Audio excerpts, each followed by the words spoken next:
문재인 정부가 적폐청산 가운데 하나인 방산비리 척결을 정조준하고 있는 가운데 오늘 나온 보도에 따르면 천문학적인 국방 예산이 방사청의 안이한 판단으로 낭비될 처지에 놓였다고 하는데요. 이 문제와 관련해 전문가 세 분 모시고 말씀 나눠보도록 하겠습니다. 김준일 뉴스톱 팩트체크 대표 계속 자리해주고 계시고요. 김광진 민주당 전 의원 나오셨습니다. 예, 안녕하십니까. 예. 최진봉 성공회대 교수님, 방금 YTN에서 이사 오셨습니다. 안녕하십니까. 모니터를 하고 계셨군요. 시청자 여러분들께서도 샵5400으로 다양한 의견 보내주시기 바라겠습니다. 야, 이거 참 국방부나 이 주제를 내가 하지 말자 그랬는데 국방부 주제하면 자꾸만 김광진 의원 불러야 되니까. 이거 하면은 정말 열받아요. 국방 예산 막 쓰인 거 보면. 돈이 다른 비리는 뭐 예. 몇십억 뭐 이러는데 이거는 뭐 최소 몇천억에서 몇 조 원 단위가 나와버리니까 참 허탈하게. 강바닥은 10조 단위예요. 예, 그렇죠. 강바닥은. 예. 예. 참 이런 사람들을 대통령으로 뽑아놓고 있었으니 우리가 어쩌면 우리가 잘못한 것 같아요. 지지자는 예. 그에 맞는 수준에 맞는 정부를 가진다고 했는데 왜 우리 국민들을 또 벼랑을 비하해요? 그러니까 이제 저희가 문재인 정부를 가지지 않았습니까? 예. 점점 업그레이드 되고 있다고 저는 생각합니다. 문자 폭탄 맞고 한번 잡아보고 싶어요. 그런데 이 문제 들어가기 전에 방금 사드에 대한 속보가 막 뜨기 시작했어요. 예. 기존에 배치된 발사기 2대 이외에 4대의 발사대가 비공개로 지금 보관되고 있었다. 예, 청와대에서 이제 발표를 지금 했는데요. 예. 굉장히 놀라운 사실이죠. 이게 왜 놀랍냐면은 며칠 전에 국방부에서 이제 보고를 했지 않습니까? 예. 업무 보고를 했는데 이 얘기를 보고를 안 했답니다. 이제 사드 4기가 들어와 있다라는 걸. 그 보고를 안 한 상황에서 지금 이 뒤늦게 발견이 돼서 도대체 그러면 국방부는 뭘 준비하고 보고를 한 것인지 굉장히 의문점이 지금 제기되는 상황이고요. 이제 어쨌든 지금 아직 어떤 경위로 어떻게 들어왔는지는 좀 더 이제 상황을 지금 체크를 해봐야 되는 상황입니다. 예, 국방부도 있었고 5월 25일 날 국정기획자문위원회 업무 보고도 있었죠. 김광진 의원님. 말씀하셨던 게 그 자문위원회 업무 보고를 말씀하시는 것 같은데 예. 그때도 5월 25일이요? 예, 그럼 그때도 바로 며칠 전이네요? 그렇죠, 바로 얼마 전입니다. 5일 전이네요? 예. 어허. 5일 전까지 안 가죠. 하여튼 그런데 예. 그때도 많은 위원들이 지금 성주에 와 있는 것 사드에 대해서? 2개 외에 추가적인 것이 있느냐라고 한 질문을 했다고 하거든요. 근데 그때 국방부는 더 이상 다른 것은 없다라고 답변을 했다라고 지금 다시 브리핑을 하고 있는데 예. 결론적으로는 추가적인 내기가 더 발견된 겁니다. 그런데 문제는 뭐냐면 이후에 조금 더 확인들이 필요하겠습니다만 사실은 지금 이 4개가 발견된 거지 보고된 것이 아니지 않습니까? 그러면 이후에 다른 것들이 또 어느 정도까지가 도입되어 있는 것인지 우리가 더 이것을 발견해 나가야 되는 어떤 물품인 것인지 라고 하는 이 문제점들이 참 사람을 혼란스럽게 만들고 지금 배치되어 있는 곳에 있어서도 예를 들면 X밴드 레이더가 정상적으로 작동이 가능할 정도로 완제품이 와 있는 것인지 예. 아니면 부속의 일부만 그냥 와 있는 상태인 것인지 이조차도 잘 알 수 없는 상태인데 사실은 지난번에 북한이 그 IRBM급 미사일을 쐈을 때 국방장관이 X밴드 레이더로 탐지를 했다라고 하는 것으로 전해 들었다라고 말을 했단 말입니다. 정확하게 우리가 정보보를 득한 것도 아니고 그냥 그렇다고는 하더라라고 국회에 보고를 했는데 그렇다면 X밴드 레이더가 완제품으로 지금 다 있는 것인지 현실적으로는 와 있다고 하기가 모르는 거예요, 대통령이? 예, 와 있다고 하기가 좀 어려운 이런 상황이어서 지난번에도 제가 이 프로에 나왔을 때 그날도 이 관련한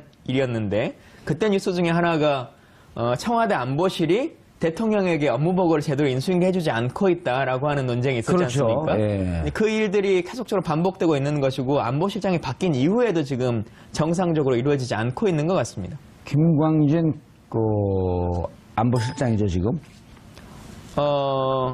안보실장은 이제 정의용 실장으로 바뀌었죠. 바뀌셨고요. 바뀌기 전에 이제 예. 바로 직전에 보고하지 않았던 분이 김광진 안보실장. 예. 근데 오늘 제가 다른 그 보도를 봤는데 교수님 충격적인 얘기를 들었어요. 정유라 씨가 내일 들어오잖아요. 내일 3시에. 그렇죠. 지금 이제 아직 출발 안 했겠네요. 내일 3시에 들어오는데 자기 아빠 네. 누구죠? 정윤회. 위원회. 네. 정윤회가 형 아우한 사람은 딱 한 사람밖에 없었다. 그 누구냐? 그러니까 김관진 아저씨요. 그 김관진 그때 당시 국방부 장관이었거든요. 그렇죠. 맞습니다. 정윤회 씨와 김광진 국방부 장관이 무척 가까운 사이였다라고 하는 게 오늘 확인된 거예요. 예. 그 무슨 제가 진행하던 프로였군요. 그게. 이름이 생각이 안 나갖고 벼랑하네. 근데 그 얘기를 오늘 처음 했어요. 그 아주 특종이에요. 그러니까 우리가 이제까지 의혹을 갖고 있었던 게 사드 배치를 혹시 국정농단의 주역은 최순실이 했던 거 아니냐? 럭키드 마틴하고는 무슨 관계가 있었지? 네. 그 다음에 그런 그 있었죠. 로비스트 여자 있잖아요. 네. 구속된 린다 김. 그분하고 최순실 씨하고 아주 절친이라고 하던데. 네, 그렇습니다. 박근혜 전 대통령하고도. 그런데 김관진 이분이 지금 의혹의 인물이에요. 제가 보기에는. 초등학교 때 술래잡기 이런 걸 잘했나 봐요. 네. 잘 숨기고. 아니, 그러니까 국방부 장관도 하고, 안보실장도 하고, 박근혜 정부에서 안보와 관련된 많은 일을 했던 사람 아니겠습니까? 탑에 있었던 거죠. 그렇죠. 그러면은 결국 많은 일에 연루돼 있을 가능성이 있고요. 지금 예. 말씀하신 것처럼 최순실 박근혜 게이트에도 이 문제가 나오고 있지 않습니까? 예. 지금 록히드 마틴하고 린다 김을 중심으로 해서 어떤 모종의 거래가 있었을 가능성에 대해서 계속 문제가 제기되고 있는데 실체가 드러나지 않은 상황이었어요. 예. 그런데 지금 말씀하신 그 말을 들어보면 김관진과 정윤회가 가장 가까운 사이였다. 예. 형동생하는 사이였다고 하면 정유라의 증언이에요. 그게. 그렇죠. 그렇다고 하면 그거는 충분히 연결고리를 만드는 가능성이 있다고 볼 수 있는 거죠. 그래서 이제 문재인 정부가 좀 더 적극적으로 이 문제를 파헤쳐서 비리를 완전 발본색원해야 됩니다. 이런 식으로 지금 김광진 전 의원도 말씀하셨지만 대통령한테 보고도 제대로 안 하는 이런 국방부 장관이 세상에 어디 있습니까, 이거? 예. 아니 이게 파면을 당장 시켜야 되는데 지금 국방부 장관이 없어가지고 파면을 못 시키고 있는데 이런 식으로 하면 안 되는 거죠. 대통령한테 보고를 안 하는 장관이 무슨 참모입니까, 그런 사람이? 예, 얼른 파면시키고 김광진 의원을 장관으로 보냈으면 좋겠어요. 김관진 실장이 더 정확히는 김광진이네, 여기는. 김관진에서 니은 다음에 이응 맞네.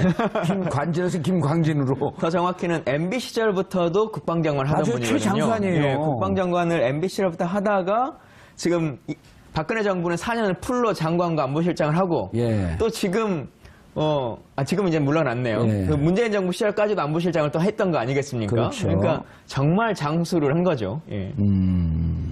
그리고 그 안에 여러 가지 일들이 본인이 안에서 어떻게 벌어지는지 모르고 사실은 이런 문제뿐만 아니라 인사 문제와 관련해서도 김관진 라인 때문에 말들이 많았거든요. 예. 그런 것들도 이제 하나하나 다 밝혀질 그때 거라고 생각합니다. 국방위에 계실 때 계속 만났을 거 아니에요, 김관진. 예, 만났죠. 국방부 장관을. 예. 그런데 이걸 어떻게 대통령한테 보고를 하지 않고 우습게 본 거 아니에요, 지금 새로 출범한 정권을? 뭐 그런 면도 없지 않아 있다고 봐요, 저는. 아니, 국정기획자문위원회가 예. 지금 인수위를 대신하고 있는 기관 아니겠습니까? 그렇죠. 그러면 정권 인수하는 과정에서 비밀이 있으면 안 되는 것이고요. 만약에 하나라도 누락시키면 그거는 문제가 심각한 거죠. 새로 들어온 정부가 업무를 잘 인계를 받아서 일을 처리해 나가야 되는데 제대로 얘기를 안 해줬다고 하면 인수인계를 제대로 안 하겠다는 거 아니겠습니까? 본인들의 비리나 잘못된 부분들을 숨기겠다는 것이고 또 한 가지 이게 사드 문제 같은 경우에는 아주 민감한 사안 아니에요? 지금 환경 영향평가도 안 한 상태에서 그냥 알박기로 갖다 놓고 또 국민들이 반발하고 반대하는 사람도 많이 있음에도 불구하고 어쩔 수 없이 지금 받아들여야 되는 상황으로 몰고 가는 상황이기 때문에 이렇게 합의되지 않고 또 실제 국민들한테 알리지 않은 상황에서 몰래 들어왔다고 하면 그러니까요. 이건 더 큰 문제가 생길 수밖에 없는 것이고 더 문제가 되는 것은 국방부 장관이라는 사람이 새로 임명된 대통령에게 이런 보고를 안 했다고 하는 것은 그거는 정말 국기문란 사건이라고밖에 볼 수 없는 것이죠. 김광진 의원님, 예. 이게 진짜 우리가 웃으면서 얘기할 일이 아니고, 지난해 2월 9일인가 2월 10일 날 이제 개성공단을 닫았잖아요. 예. 개성공단 닫을 때부터, 그러니까 1월에 북한이 그 5차 핵실험인가요? 예. 5차 핵실험하고 나면서부터, 급격하게 가서 이제 2월에 개성공단을 닫고, 7월 8일 날 사드 배치했단 말이에요. 예. 이 전체에 대해서 국정조사를 해야 되지 않나요? 그럴 것 같습니다. 그 흐름 과정이 과연 정상적이었느냐. 최근에 예. 국정농단 사건에서도 몇몇 드러나긴 했습니다만, 최순실이 박근혜 전 대통령을 통해서 통일 대통령이 되면, 다음 대통령을 더 할 수도 있다라고 하는 이야기들도 막 주고받았다고 하는 거 아니겠습니까? 그러는 과정에서 실제적으로 이게 정상적으로 남북 관계가 이루어진 것인지 아니면 특정한 누군가의 의도에 의해서 국정이라고 하는 것이 이렇게 총체로 흐트러졌는지 또 하나는 그게 단순한 의도를 넘어서서 이권 관계가 주고받는 어떤 사항이 있었다면 예. 범법 사항이기 때문에 더 조사를 해야 된다고 생각합니다. 최 교수님, 그리고 그것도 지금 조사가 안 되고 있는 거예요. 트럼프는 예. 지난해 12월에 문서로 보냈다는 거거든요. 네. 사드 배치 비용 1조 예. 10억 불 내라. 당신들이 내라. 예. 그것도 가리고 있었던 거 아니에요. 그렇죠. 그 사드의 조속한 배치 때문에 덮고 있었다. 예. 그것도 김관진이가 덮고 있었던 거거든요. 그렇죠. 그것도 문제가 되는 거죠. 이게 나랍니까 진짜? 그래서 나라를 나라답게 하기 위해서 문재인 대통령 되셨으니까 예. 제발 좀 다 조사를 해서 나라를 나라답게 만들었으면 좋겠어요. 그러니까 만약에 그때 당시 사드 들어올 때 그게 알려졌다고 하면 국민들도 분명히 반감을 가졌을 거예요. 예. 돈 내라고 하는데 누가 국민들이 좋아하겠습니까? 사실 소파 협정에도 우리는 부지만 제공하게 돼 있지 돈을 내지는 않도록 돼 있어요. 법적으로도 안 내도록 돼 있는 거를 그렇죠. 미국이 만약 강제적으로 내게 하거나 아니면 요구했다고 하면 사드 배치 문제에서 보수적인 사람들도 반대했을 가능성이 있거든요. 예. 근데 그런 부분들을 숨기고서 만약 했다고 하면 의도적으로 사드를 들여오기 위해서 많은 부분을 비밀로 붙이고 나중에 이제 드러나니까 이제 오리발 내밀듯이 모르겠다는 건 아직도 얘기 안 하고 또는 하나하나씩 얘기하는 이런 식의 예. 태도를 보인 것은 국민을 기만한 행위라고밖에 볼 수 없는 것이죠. 그리고 그 와중에 무슨 내용인지 공개도 하지 않고 미국 안보보좌관인 맥마스터를 전화상으로 예. 직접 가서 10번 가까이를 만나고 통화를 하고 했단 말이에요. 예.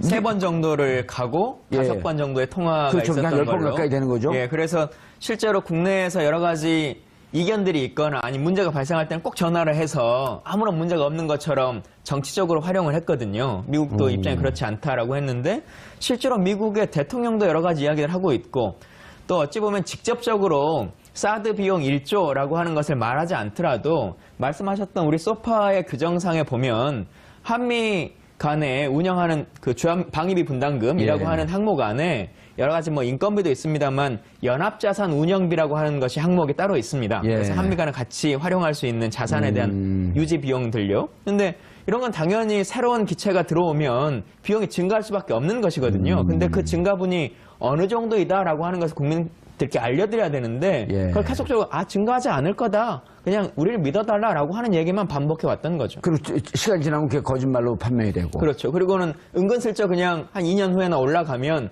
이건 꼭 사드 때문에 올라가는 건 아니고 자연적으로 그냥 올라가고 있는 거다라고 그냥 넘어가려고 하는 거죠. 알겠습니다. 이 사드 문제 이게 도대체 대통령까지도 이쯤 되면 속였다 이렇게 볼 수 있는 거 아닌가요?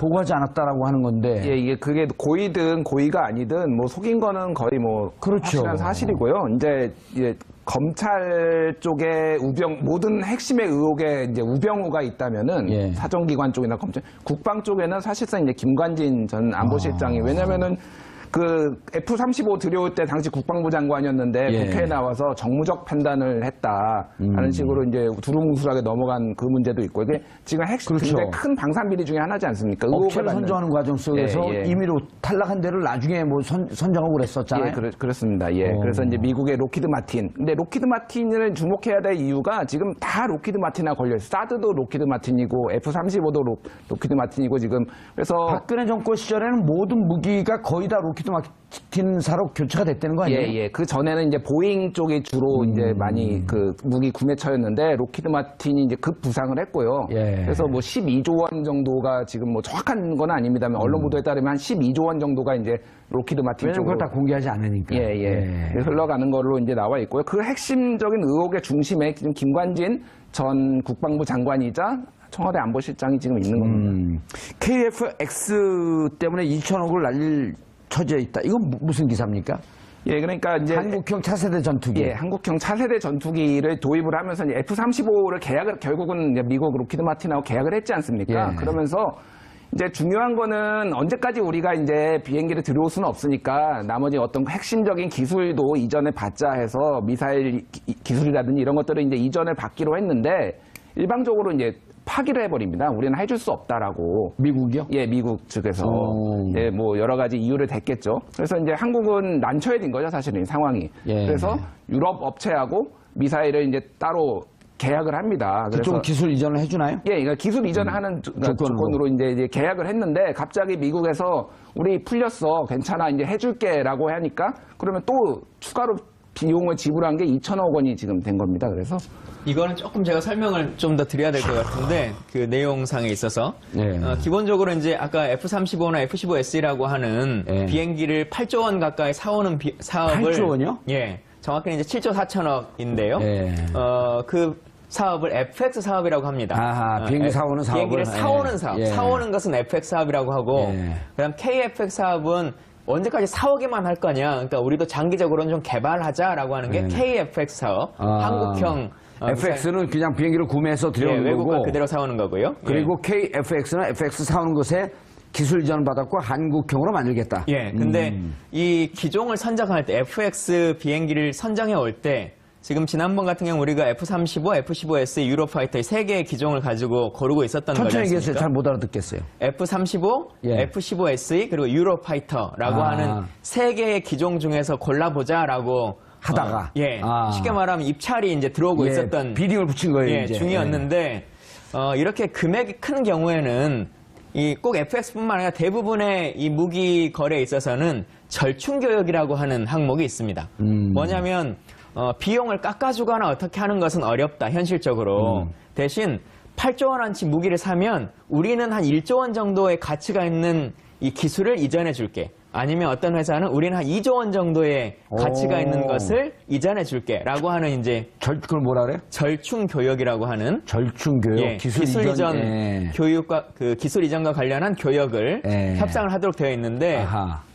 그래서 사실은 F-15SE 같은 경우가 절충 교역으로 한 2조 원 가까운 비용을 주겠다라고 했고 지금 문제가 되고 있는 에이서 레이더라고 하는 레이더 핵심 기술이라고 흔히 말하는 그 기술도 이전할 수 있다라고 하는 주장을 펴왔었거든요. 예. 근데 지금 그 이중 계약이 이루어진 이유는 뭐냐면 아까 이제 그 정무적 판단 이 말씀을 하셨는데 원래는 우리가 F-15SE라고 하는 걸로 구입하려고 거의 결정을 했습니다. 예. 이건 어디사 거예요? 이건 보잉사 겁니다. 보잉사. 예, 아. F-15S는 보잉사 거. 그 예, F-35는 로켓 마틴 사 거. 로켓 마틴 사 거. 예. 그리고 유로파이터. 유로파이터는 유럽 에어비스라고 하는 유럽 비행기인데요. 예. 근데 에어비스예요, 에어버스? 에어비스. 예, 유럽 에어비스라고 하는 거죠. 그래서 F-15SE라고 하려고 했는데 뭐 갑자기 어쨌든 F-35로 바뀌게 된 거 아니겠습니까? 예. 그러면서 왜 바뀌었냐 그러니까 정무적 판단이다. 예, 정무적 판단이라는 것은 사실은 국회에 와서 얘기한 건 아니고 방위사업추진위원회라고 기종을 결정하는 회의가 예. 있습니다. 군인들이 하는 회의. 거기서 저기 뜨네요, 저 도표가. 예. 우리 PD가 훌륭한 것 같아요. 회의 중에 예. 당시의 국방장관, 방추위의 위원장이거든요. 예. 방추위 위원장이 이건 정무적으로 판단하겠다라고 해서 F-35를 수의 계약을 하게 됩니다. 저기 최종적으로. 나와 있는 아저씨가 김관진 아저씨예요? 예. 그러니 아저씨 왜 그러셨어요? 요는 이겁니다. 협상을 1, 200원짜리도 아니고 몇 조 원짜리 사업이니까 예. 협상력이 우리한테 있는 7조 것인데 4천억. 이걸 그냥 수의 계약으로 한 업체한테 하게 되니 미국 입장에서는 그래? 그러면 절충 계약 그냥 깎을래. 나 기술 안 줄래. 어허. 라고 하는 것이 협상력이 이제 저쪽에 가게 된 거거든요. 칼자루가 저쪽으로 넘어갔네. 그렇죠. 예. 어떻게든 그냥 팔아줘 라고 하는 형식으로 갑자기 오게 된 거예요. 그러다 보니 원래 우리가 예상해 왔었던 뭐 에이서 레이더라든가 여러 가지 지금 문제가 되고 있는 이 미사일 장치라든가 이런 것들이 다 빠져버리게 되는 거죠. 예. 근데 이게 없으면 우리가 개발하고 있는 KFX라고 하는 것이 잘 안 될 것 같으니까 국방부는 울며 겨자 먹기로 이중 계약을 하게 된 거죠. 그 기술만이라도 돈 주고 다른 데 사오려고. 유럽에서. 예. 그런 스토리라고 보시면 될 것 같습니다. 예. 그러다가 이제 유럽에서 기술을 가져오려고 하니까 미국에서 주겠다. 네. 그럼 2천억을 허공에 날아간 거네요. 그렇죠. 그러니까 이거는 결국 국민의 세금을 예. 본인들의 정무적 판단 때문에 다 날린 거 아니겠습니까? 누리사업 1년 예산이 그 천억이 안 되지 않나요? 700억인가 이렇게 알고 있는데. 정부가 하는 게 860억 정도? 누리사업이. 예. 그거 안 주려고 800 몇십억도 안 내놓으려고 그랬던 사람들이 2천억을 그냥 누리사업 3년 할 수 있는 거예요. 그러니까요. 그 돈도 안 내놓는다고 절대로 못 내놓겠다고 했던 거 아니겠습니까? 박근혜 예. 정부가. 그랬던 박근혜 정부가 2천억 원을 그냥 날려버린 거 아니에요. 자기들의 정무적 판단이라고. 근데 그 정무적 판단이라는 건 정치적 선택 아니겠습니까? 예. 그 정치적 선택에 지금 안민석 의원의 증언에 따르면 최순실 박근혜 또는 최순실 정윤회 이 두 게이트. 사람이 개입돼 예. 있다. 이렇게 지금 얘기를 하고 있는 상황이거든요. 그렇죠. 이 방위산업은 김광현 의원님도 잘 아시겠지만 미국의 최고의 로비스트들이 다 붙는 거 아니에요? 그렇죠. 그리고 실제 뭐 우리 정부에서도 이와 관련해서 일정 정도의 비용을 예. 뭐 로비스트라고 불리는 사람은 아닙니다만 그렇게 칭하지는 않습니다만 그 비용들로 지급할 수 있도록 하고 있거든요. 예. 그리고 이 사안 같은 경우는 FMS 사업이라 그래가지고 예. 미국 정부와 또 재계약을 하도록 되어 있어요. 그래서 FMS 비용이라고 하는 그 추가 수료까지 이렇게 나가는 어떤 복합적인 사업인데 많은 사람은 이익을 받겠죠. 예. 그러면서 정말 심각한 문제 중에 하나는 뭐냐면 실제로 공군의 입장에서는 세계 기종 중에서도 뭐 일단 다 괜찮다라고 하는 것까지는 입장이긴 했는데 60대가 필요하다라고 예. 하는 게 공군의 입장이었습니다. 현재 우리의 전력 방어를 생각하면. 근데 갑자기 돈이 너무 비싼 걸 사다 보니까 물론 F-35가 좀 좋은 비행기긴 합니다. 근데 우리도 아무리 에쿠스가 좋은 자동차라는 건 알지만 예. 돈이 없으면 에쿠스 60대를 살 수 있는 돈이 없으면 그랜저 60대를 사야 되는 거 아니겠습니까? 예. 근데 결론적으로는 60대가 필요하다고 하는데 에쿠스 40대로 바꿔버린 거거든요.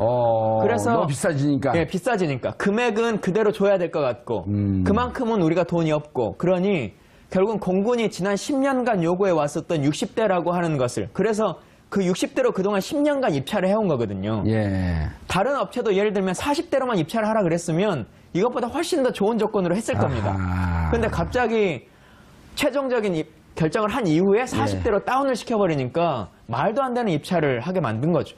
그러니까 아까 말씀드렸던 F-15SE는 60대로 살 수가 있는데 예.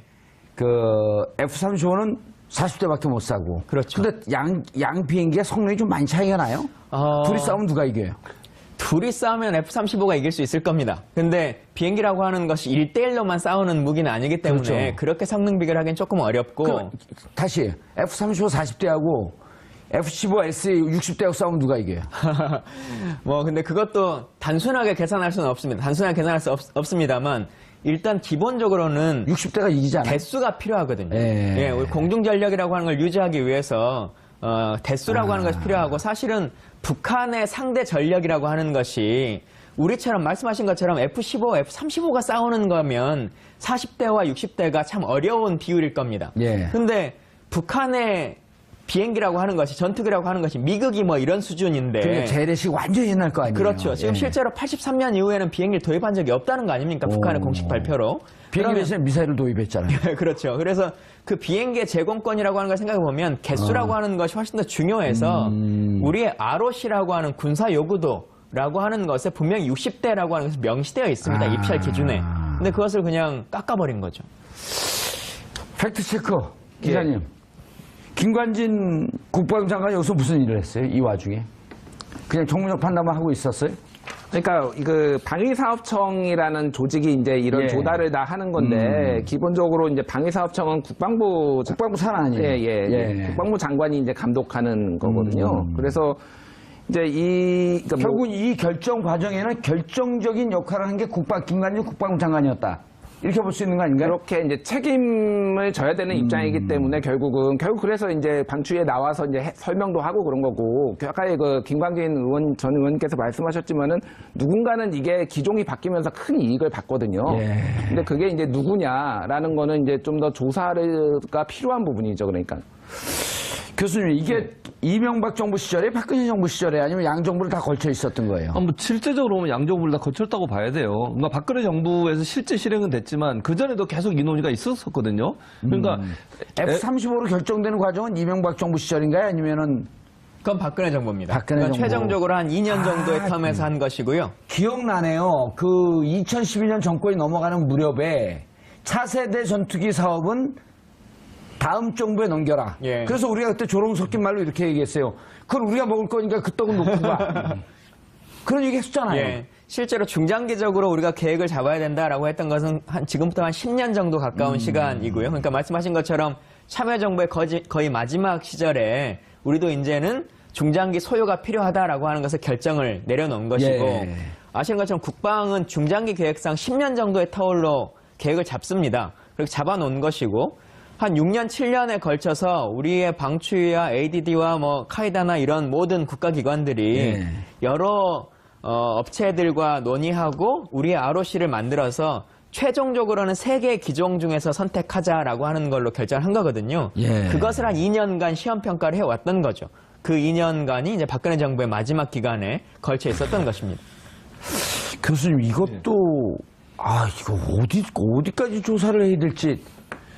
뭐 다 해야죠. 조사를 다 해야 한다고 저는 생각을 하고요. 예. 사실은 그러니까 이게 MB 정부에서도 문제가 있었는데 보니까 흥미로운 게 이제 그 로비스트 린다 김과 정윤회가 만났고 또 최순실도 로키드 마틴사 회장도 만났다. 그렇죠. 이런 보도들이 연이어서 나오고 있거든요. 그렇죠. 그리고 또 실력자라고 얘기하는 이름은 밝히지 않았지만 그 사람은 로키드 마틴사가 미국에서 거주하는 동안 거주비를 다 댔다. 이런 얘기까지 지금 나오고 있는 상황이에요. 그런 상황이라고 하면 사실은 로키드 마틴사에서는 한국의 실세 정치인이든 아니면 국방 관계자든 그 사람을 지속적으로 관리했을 가능성이 있다고 보는 거죠. 지금 박근혜 정부 들어가지고 그전에는 보잉사에서 주로 아까 김준희 기자도 얘기하셨지만 보잉사의 제품들을 주로 수입을 했었어요. 그런데 갑자기 박근혜 정부 들고 들어나서 갑자기 바뀌어가지고 이 로키드 마틴사가 거의 수조 원의 사업을 따내는 상황이 근데 나오거든요. 저 주진우 기자하고 안민석 의원은 좀 신뢰성이 떨어지는. 그렇습니까? 네? 신뢰성이 떨어지는가요? TBS 라디오, 그렇죠. TV에서는 우리가 안 부르죠. 신뢰성이 없는 분들은 잘 안 부르거든요.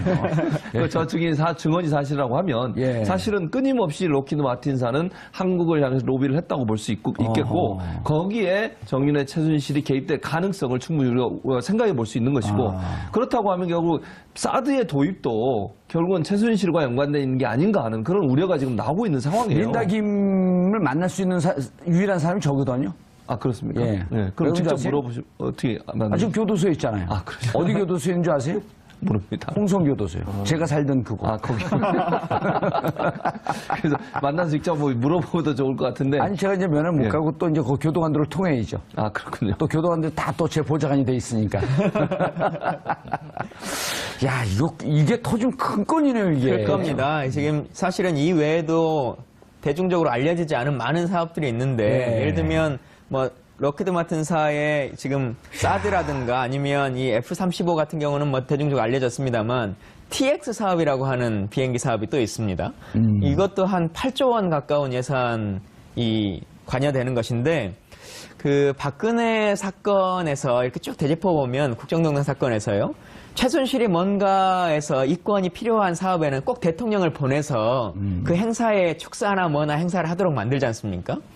대통령이 개별 기업에 특히나 방산 기업의 어떤 착공식이나 이런 것에 가서 축사를 할 일은 거의 없는 예. 것인데 카이라고 하는 한국우주항공이 로키드 마틴과 합자해가지고 만드는 TX라고 하는 비행기 사업이 있습니다. 예. 이 TX의 개조 사업에 대통령이 직접 가서 축사를 하거든요. 어허. 이례적인 일이라고 몇 그 당시에도. 년도예요? 제가 나오기 전에 2015년 이 정도 선일 겁니다.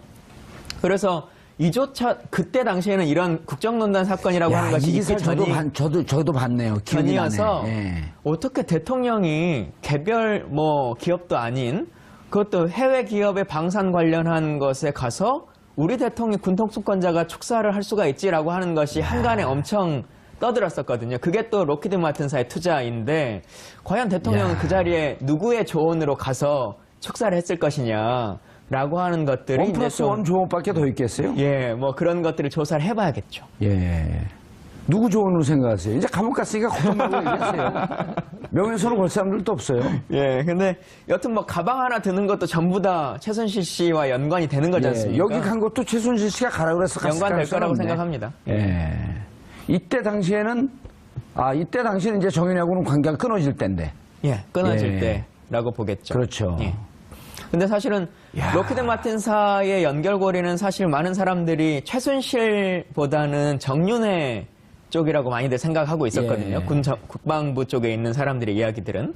근데 이건 어떻게 연결되는지는 더 연결고리를 더 여러 가지로 찾아봐야 될 것 같습니다. 그리고 사실은 이게 문화예산이나 이런 것과는 단위 자체가 워낙 틀리기 때문에 로비를 하려고 하는 주최 측에서도 그러네. 여러 쪽에서 이제 할 수 있는 거여서 선이 닿을 수 있는 것은 모두 총동원하는 사업이어서요. 예. 꼭 한 군데랑 연결이 되냐 안 되냐만의 문제는 아닐 거라고 생각합니다. 아니, 제 친척 중에 한 분이 그 보잉사 아시아 총책임자였었거든요. 그 오늘 없어졌어요.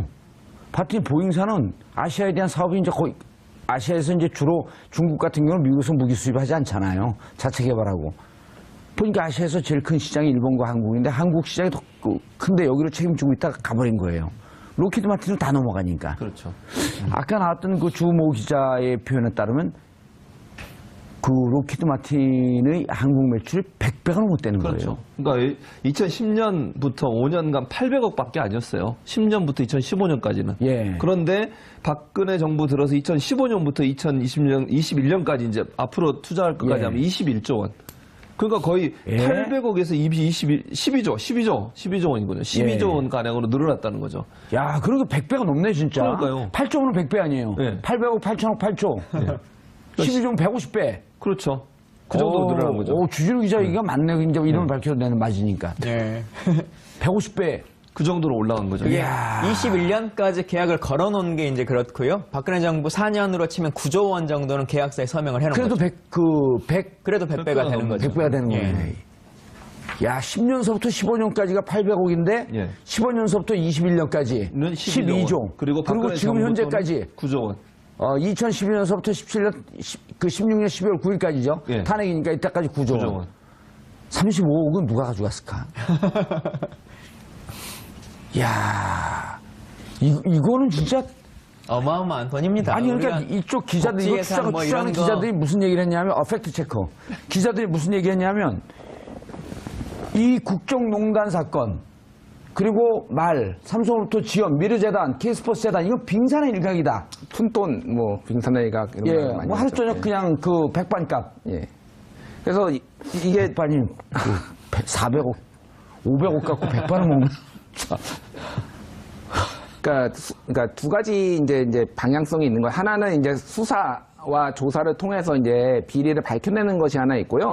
하나는 만약에 이제 문제가 있으면 이거를 원점에서 재검토하는 방향도 좀 필요하다고 정책을 바로 봅니다. 잡아야죠. 예, 예를 들면은 캐나다가 예전에 F-35를 도입을 하기로 했다가 정권이 교체되면서 그걸 원점에서 재검토한다고 발표를 했거든요. 이를테면은 그런 식으로 이게 문제가 있다 그러면은 어떤 뭐 이제 외교적으로 문제가 생기지 않는 선에서 적당한 선에서 좀 다시 협상을 하고 이런 시도들도 충분히 의미가 있다고 봅니다. 아니 민간도 계약을 맺었다가 불리하거나 그 하게 되면 좀 손해를 감수하더라도 미래에 더 큰 손해를 막기 위해서 계약을 파기하잖아요. 예, 트럼프 대통령도 한미 FTA가 불합리하다면서 다시 재협상을 요구하지 않습니까? 사실 국제관계란 거는 자국의 이익, 예, 자국의 국익. 이익을 위해서 예. 하는 거기 때문에 검토를 해봐야 됩니다. 그런 부분. 이거 그 당이든 정부에서 그 조사 들어가면 그것도 위원으로 들어갈 것 같아요. 지금 청와대에서 이와 관련한 TF를 구성하고 예. 논의를 하겠다라고 오늘 발표를 하셨고 아, 그 들어오래요 거기? 아직은 연락을 못 받았습니다. 그리고 청와대에 이번에 직제 개편을 하면서 예전에는 국방비서관 이렇게 불리워지는 자리였거든요. 예. 비서관 안보실에 있는 자리가. 근데 아예 이름 자체를 국방개혁비서관으로 이름을 변경하셨어요. 청와대에서. 그래서 아마 여러 가지 점들이 내정이 됐나요? 아직은 뭐 내정자가 없는 걸로 알고 있습니다. 연락을 기다리고 계세요? 국방개혁비서관. 예, 그래서 그 상황들을 고려해 보자면 충분히 기존의 관행대로 해오는 시스템은 벗어날 것이다. 예. 문민 통제라고 하는 원칙과 우리가 전면적으로 이것을 재조사해야 된다라고 하는 인식은 대통령도 갖고 계시다고 생각합니다. 야, 저는 누구의 정책 이런 걸 찬반을 떠나서 이재명 시장이 이런 얘기를 한번 하더라고요. 막상 재정을 들어가 봤더니 거기도 그 전 시장들이 그냥 줄줄 구속된대. 성남도 도농복합 지역이고 예산 많아갖고 무슨 얘기를 하냐면 우리나라가 돈이 적은 나라가 아니더라. 행정을 해봤더니 곳간에 도덕이 많더라. 쥐가 많더라. 그렇죠. 이 쥐. 아주 이 쥐. 다 잡아야죠. 아유, 쥐. 아니 내가 그렇죠. 정봉쥐가 아닙니다. 전 네. 정봉주. 쥐 하니까 또 한 분이 생각나는데 어쨌든 쥐한테 한 분이라 그래요? 아니 생각이 난다고요. 한 분이 쥐 하면. 아, 쥐하면? 네, 네. 어쨌든 그런데 제가 또 얘기하고 싶은 건 방산 비리는 단순히 돈을 빼먹는 것도 절만 나쁘지만요. 이게 장병들한테 실제적으로 피해를 주는 일이고요. 아니 그럼 생각해보세요. 국가 안보의 결정적인 그렇죠. 국가 안보의 결정적인 문제잖아요. 아니 이 윤활유도 최근에 그거 나왔잖아요. 윤활유를 쓸지 못하는 윤활유를 납품해가지고 다 항공기 비행기 다 항공기 비행기 같은 얘기군요. 비행기, 항공기, 그 다음에 그 함정 있잖아요. 예. 거기에 윤활유 잘못 넣은 거 집어넣어가지고 다 망가뜨리고 또 옷도 제대로 지급도 안 하고 이게 결국은 방산비리의 원천 아니겠습니까? 방산비리가 장병들의 맞아요. 생활이나 국방에 엄청난 영향을 미치는 거예요. 방산비리는 이적행위다라고 하는 것이 명확한 맞아요. 거죠. 최근에 김종대 의원 그 얘기에 따르면 이런 데서 돈이 새니까 무슨 일이 벌어지냐면 군 그 부대에다가 지금 저거 그 드론을 다 배치했대요. 2천만 원, 3천만 원짜리 된 드론을 배치하고 하나도 그걸 안 쓴대요. 날마다 닦고 신주처럼 모셔놓은대요. 왜냐면 고장 나면은 보수할 수 있는 비용이 없으니까. 훈련할 때요. 총을 들고 실탄을 쓰면 안 돼갖고 입으로 빵빵빵빵빵 쏘면서 간대. 이게 뭐 동네 전쟁놀이도 아니고. 이런데 돈이 빠지니까 정작 훈련을 받아야 할 때, 정작 안전을 지켜야 할 때 아무것도 못하고 있는 거예요. 그래서 이거는 발본색원을 해야 됩니다. 이 사람들은. 그리고 앞으로 이 돈 먹는 이 구조를 없애야 될 거 아니에요. 그렇죠. 맞습니다. 이거 어떻게 해야 되나. 이게 방송만 하고 이게 이 열받아갖고 방송을 못 하겠는데. 국방장관으로 가시죠. 누구 저요? 저는 지금 방송을 해야 돼요. 여기가 빠지면 국민의 안전이 펑크가 나는 거예요. 아이고 참. 우리 그 김광진 의원이 빨리 가야겠네. 예. 국방개혁비서관으로. 알겠습니다. 하긴 했습니다만 최순실이 박근혜 전 대통령을 통해서 통일 대통령이 되면 다음 대통령을 더 할 수도 있다라고 하는 이야기들도 막 주고받았다고 하는 거 아니겠습니까?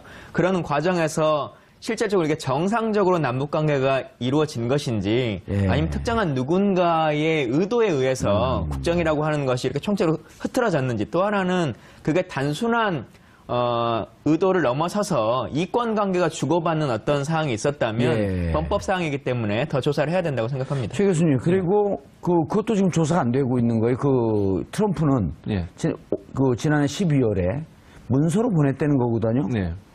사드 배치 비용 그 1조 10억 불 내라. 당신들이 내라. 그것도 가리고 있었던 거 아니에요. 그렇죠. 그 사드의 조속한 배치 때문에 덮고 있었다. 그것도 그 김관진이가 덮고 있었던 거거든요. 그렇죠. 그것도 문제가 되는 거죠. 이게 나라입니까 진짜? 그래서 나라를 나라답게 하기 위해서 문재인 대통령 되셨으니까 제발 좀 다 조사를 해서 나라를 나라답게 만들었으면 좋겠어요. 그러니까 만약에 그때 당시 사드 들어올 때 그게 알려졌다고 하면 국민들도 분명히 반감을 가졌을 거예요.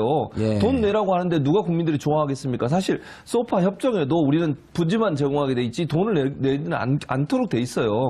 법적으로도 안 내도록 돼 있는 거를 미국이 만약 강제적으로 내게 하거나 아니면 요구했다고 하면 사드 배치 문제에서 보수적인 사람들도 반대했을 가능성이 있거든요. 근데 그런 부분들을 숨기고서 만약 했다고 하면 의도적으로 사드를 들여오기 위해서 많은 부분을 비밀로 붙이고 나중에 이제 드러나니까 이제 오리발 내밀듯이 모르겠다는 거 아직도 얘기 안 하고 또는 하나하나씩 얘기하는 이런 식의 태도를 보인 것은 국민을 기만한 행위라고밖에 볼 수 없는 것이죠. 그리고 그 와중에 무슨 내용인지 공개도 하지 않고 그 미국 안보보좌관인 맥마스터를 전화상으로 직접 가서 10번 가까이를 만나고 통화를 하고 했단 말이에요.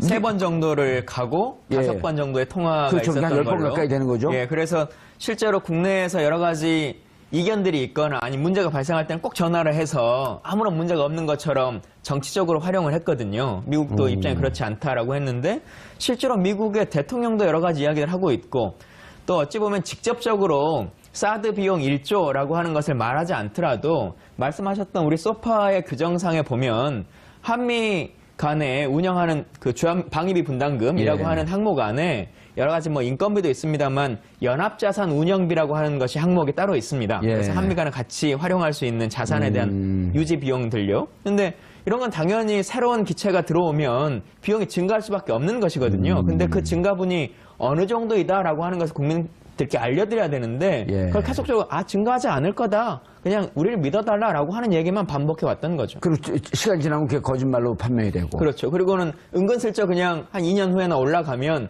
이건 꼭 사드 때문에 올라가는 건 아니고 자연적으로 그냥 올라가고 있는 거다라고 그냥 넘어가려고 하는 거죠. 알겠습니다. 문재인 정부가 적폐청산 가운데 하나인 방산비리 척결을 정조준하고 있는 가운데 오늘 나온 보도에 따르면 청락적인 국방 예산이 방사청의 안이한 판단으로 낭비될 처지에 놓였다고 하는데요. 이 문제와 관련해 전문가 세 분 모시고 말씀 나눠보도록 하겠습니다. 김준일 뉴스톱 팩트체크 대표 계속 자리해주고 계시고요. 김광진 민주당 전 의원 나오셨습니다. 안녕하십니까. 최진봉 성공회대 교수님, 방금 YTN에서 이사 오셨습니다. 안녕하십니까. 모니터를 하고 계셨군요. 시청자 여러분들께서도 샵5400으로 다양한 의견 보내주시기 바라겠습니다. 야, 이거 참 국방부나 이 주제를 내가 하지 말자 그랬는데 국방부 주제하면 자꾸만 김광진 의원 불러야 되니까. 이거 하면은 정말 열받아요. 국방유산 막 쓰인 거 보면. 이게 돈이 다른 비리는 뭐 예. 몇십억 뭐 이러는데 이거는 뭐 최소 몇천억에서 몇 조 원 단위가 나와버리니까 참 허탈하게. 강바닥은 10조 단위예요. 예, 그렇죠. 강바닥은. 예. 예. 참 이런 사람들을 대통령으로 뽑아놓고 있었으니 우리가 어쩌면 우리가 잘못한 것 같아요. 그 지지자는 예. 그에 맞는 수준에 맞는 정부를 가진다고 했는데 왜 우리 국민들을 또 벼랑에 비하해요? 그러니까 이제 저희가 아니요. 문재인 정부를 가지지 않았습니까? 예. 점점 업그레이드 되고 있다고 저는 생각합니다. 문자 폭탄 맞고 한번 잡아보고 싶어요. 그런데 요 문제 들어가기 전에 방금 사드에 대한 속보가 막 뜨기 시작했어요. 예. 기존에 배치된 발사기 2대 이외에 4대의 발사대가 비공개로 지금 보관되고 있었다. 예, 청와대에서 이제 발표를 지금 했는데요. 예. 굉장히 놀라운 사실이죠. 이게 왜 놀랍냐면은 며칠 전에 국방부에서 이제 보고를 했지 않습니까? 예. 업무 보고를 했는데 그게 이 얘기를 보고를 안 했답니다. 이제 사드 4기가 들어와 있다라는 걸. 그 보고를 안 한 상황에서 지금 이 뒤늦게 발견이 돼서 도대체 그러면 국방부는 뭘 준비하고 보고를 한 것인지 굉장히 의문점이 지금 제기되는 상황이고요. 이제 어쨌든 지금 아직 그 어떤 경위로 어떻게 들어왔는지는 좀 더 이제 상황을 지금 체크를 해봐야 되는 상황입니다. 예, 국방부도 있었고 5월 25일 날 국정기획자문위원회 업무 보고도 있었죠. 김광진 의원님. 말씀하셨던 게 그 자문위원회 업무 보고를 말씀하시는 것 같은데 예. 그때도 5월 25일이요? 예, 그럼 바로 며칠 전이네요? 그렇죠, 바로 얼마 전입니다. 5일 전이네요? 예. 어허.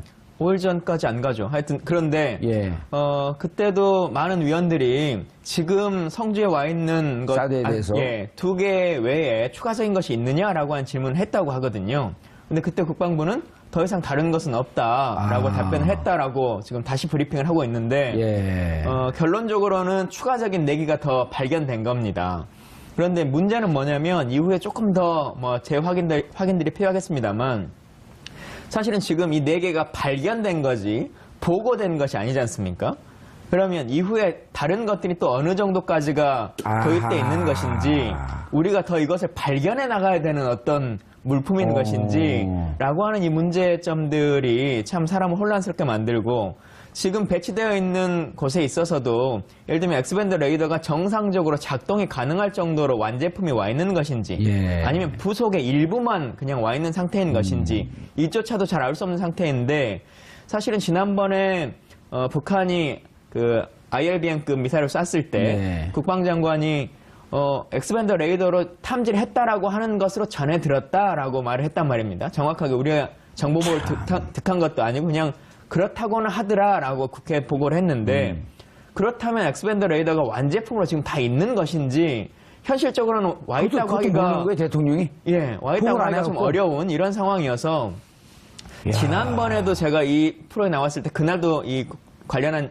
일이었는데 그때 뉴스 중에 하나가 청와대 안보실이 대통령에게 업무 보고를 제대로 인수인계해주지 않고 있다라고 하는 논쟁이 있었지 그렇죠. 않습니까? 예. 그 일들이 계속적으로 반복되고 있는 것이고 안보실장이 바뀐 이후에도 지금 정상적으로 이루어지지 않고 있는 것 같습니다. 김광진 안보실장이죠 지금?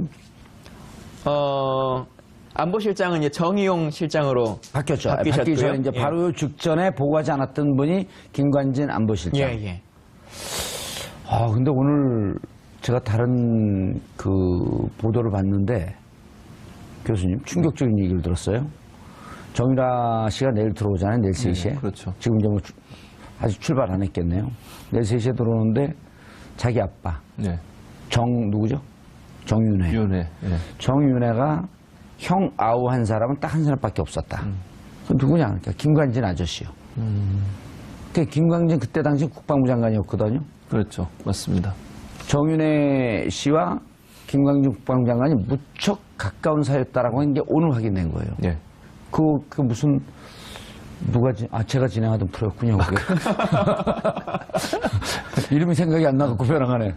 근데 그 얘기를 오늘 처음 했어요. 그거 아주 특종이에요. 그러니까 우리가 이제까지 의혹을 갖고 있었던 게 사드 배치를 혹시 국정농단의 주역인 최순실이 했던 거 아니냐? 럭키드 마틴하고는 무슨 관계가 있었지? 그다음에 그 로비스트 여자 있잖아요. 구속된 린다 김. 그분하고 최순실 씨하고 아주 절친이라고 하던데 박근혜 전 대통령하고도. 그런데 김관진 이분이 지금 의혹의 인물이에요. 제가 보기에는 초등학교 때 술래잡기 이런 걸 잘했나 봐요. 잘 숨기고. 아니 그러니까 국방부 장관도 하고 안보실장도 하고 박근혜 정부에서 안보와 관련된 많은 일을 했던 사람 아니겠습니까? 탑에 있었던 거죠. 그렇죠. 그러면은 결국 많은 일에 연루돼 있을 가능성이 있고요. 지금 말씀하신 것처럼 최순실 박근혜 게이트에도 이 문제가 나오고 있지 않습니까? 지금 록히드 마틴하고 린다 김을 중심으로 해서 어떤 모종의 거래가 있었을 가능성에 대해서 계속 문제가 제기되고 있는데 실체가 드러나지 않은 상황이었어요. 그런데 지금 말씀하신 그 말을 들어보면 김관진과 정윤회가 가장 가까운 사이였다. 형동생하는 사이였다고 하면 정윤회의 증언이에요. 그게. 그렇죠. 그렇다고 하면 그거는 충분히 연결고리를 만드는 가능성이 있다고 볼 수 있는 거죠. 그래서 이제 문재인 정부가 좀 더 적극적으로 이 문제를 파헤쳐서 비리를 완전 발본색원해야 됩니다. 이런 식으로 지금 김광진 전 의원도 말씀하셨지만 대통령한테 보고도 제대로 안 하는 이런 국방부 장관이 세상에 어디 있습니까 이거?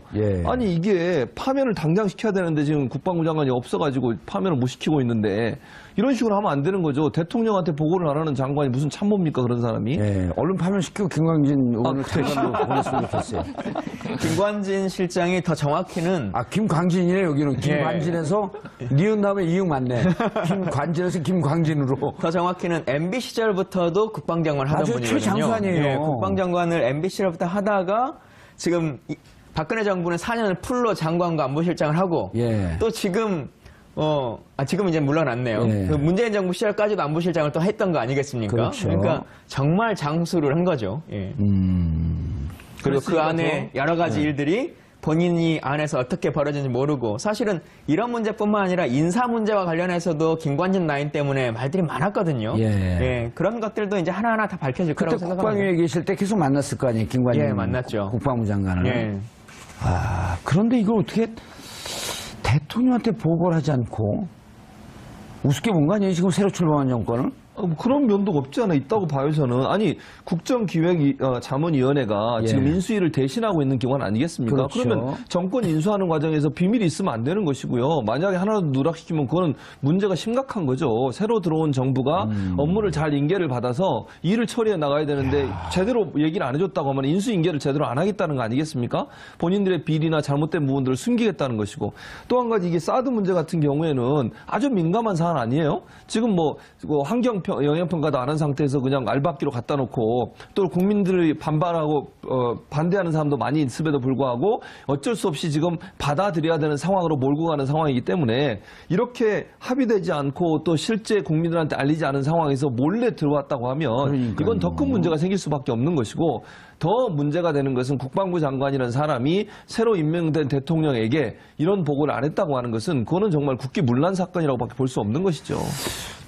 김광진 의원님, 이게 진짜 우리가 웃으면서 얘기할 일이 아니고, 지난해 2월 9일인가 2월 10일 날 이제 개성공단을 닫았잖아요. 개성공단 닫을 때부터. 그러니까 1월에 북한이 그 5차 핵실험인가요? 5차 핵실험하고 나면서부터, 급격하게 가서 이제 2월에 개성공단을 닫고, 7월 8일 날 사드 배치했단 말이에요. 이 전체에 대해서 국정조사를 해야 되지 않나요? 그럴 것 같습니다. 그 흐름 과정이 과연 정상적이었느냐. 최근에 국정농단 사건에서도 몇몇 맞습니다. 이 사드 문제, 이게, 도대체 대통령까지도 이쯤 되면 속였다 이렇게 볼 수 있는 거 아닌가요?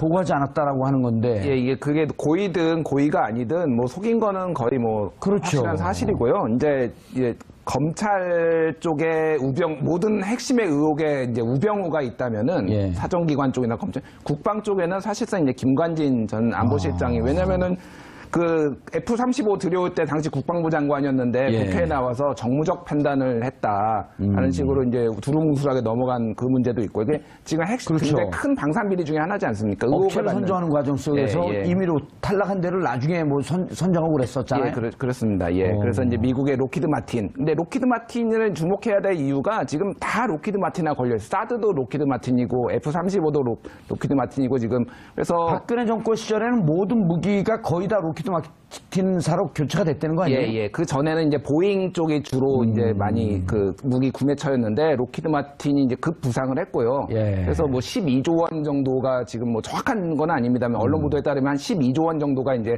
로키드 마틴 왜냐면 쪽으로 그걸 다 공개하지 않으니까. 예, 예. 흘러가는 걸로 이제 나와 있고요. 그 핵심적인 의혹의 중심에 지금 김관진 전 국방부 장관이자 청와대 안보실장이 지금 있는 겁니다. KF-X 때문에 2천억을 날릴 처지에 있다. 이건 무슨 기사입니까? 예, 그러니까 이제 한국형 차세대 전투기. 예, 한국형 차세대 전투기를 도입을 하면서 이제 F-35를 계약을 결국은 이제 미국 로키드 마틴하고 계약을 했지 않습니까? 예. 그러면서 이제 중요한 거는 언제까지 우리가 이제 비행기를 들여올 수는 없으니까 나머지 어떤 핵심적인 기술도 이전에 받자 해서 미사일 기술이라든지 이런 것들을 이제 이전을 받기로 했는데 일방적으로 이제 파기를 해버립니다. 우리는 해줄 수 없다라고. 미국이요? 예, 미국 측에서. 오. 예, 뭐 여러 가지 이유를 댔겠죠. 그래서 이제 한국은 난처해 진 거죠, 사실은 이 상황이. 예. 그래서 유럽 업체하고 미사일을 이제 따로 계약을 합니다. 그쪽 기술 이전을 해주나요? 예, 그러니까 기술 이전을 하는 조건으로 이제 계약을 했는데 갑자기 미국에서 우리 풀렸어, 괜찮아, 이제 해줄게라고 하니까 그러면 또 추가로 비용을 지불한 게 2천억 원이 지금 된 겁니다. 그래서 이거는 조금 제가 설명을 좀 더 드려야 될 것 같은데 그 내용상에 있어서 예. 기본적으로 이제 아까 F-35나 F-15S라고 하는 예. 비행기를 8조 원 가까이 사오는 사업을 8조 원이요? 예, 정확히는 이제 7조 4천억인데요. 예. 그 사업을 FX 사업이라고 합니다. 아하, 비행기 사오는 사업을. 비행기를 사오는 예. 사업. 예. 사오는 것은 FX 사업이라고 하고, 예. 그다음 KFX 사업은 언제까지 사오기만 할 거냐. 그러니까 우리도 장기적으로는 좀 개발하자라고 하는 게 KFX 사업. 아. 한국형 FX는 그냥 비행기를 구매해서 예, 들여오는 외국과 거고. 그대로 사오는 거고요. 그리고 KFX는 FX 사오는 것에 기술 이전 받았고 한국형으로 만들겠다. 예, 근데 이 기종을 선정할 때 FX 비행기를 선정해 올 때 지금 지난번 같은 경우 우리가 F-35, F-15S, 유로파이터 이 세 개의 기종을 가지고 고르고 있었던 거지 천천히 얘기해서 않습니까? 잘 못 알아듣겠어요. F